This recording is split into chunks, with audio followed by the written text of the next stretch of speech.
Mais ici, il n'y a pas d'acquittement par le viol, c'est une disqualification des faits de viol en corruption de la jeunesse, premièrement.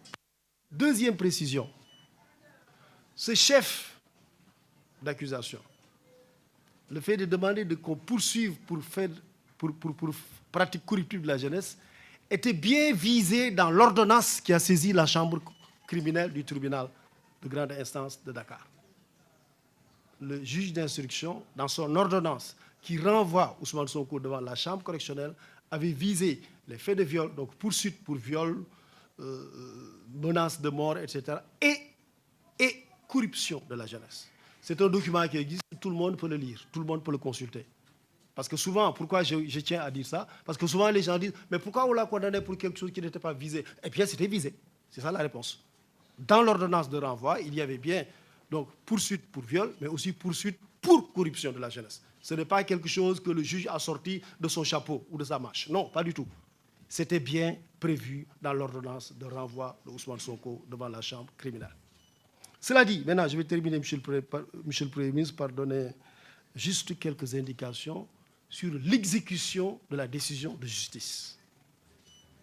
Autrement dit, la question qui a été posée, à savoir pourquoi Ousmane Sonko n'est pas encore arrêté. Je pense que la question est revenue 2 fois. Premier élément de réponse, il faut que la décision lui soit notifiée.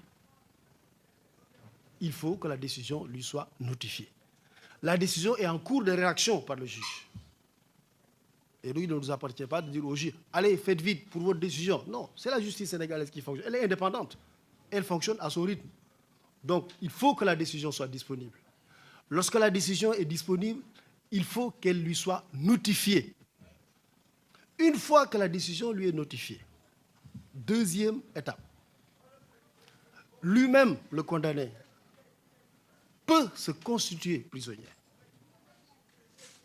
Ou alors, le parquet, qui a la charge d'exécuter la décision de justice, peut l'arrêter et l'amener en prison pour exécuter la décision de justice. Donc, 2 possibilités, je répète. Lui-même se constitue prisonnier, ou alors le parquet exécute la décision et va le prendre pour l'amener en prison. Troisième élément, une fois que lui-même se constitue prisonnier ou que le parquet aille le quérir pour le mettre en prison, il a 10 jours pour acquiescer à la condamnation.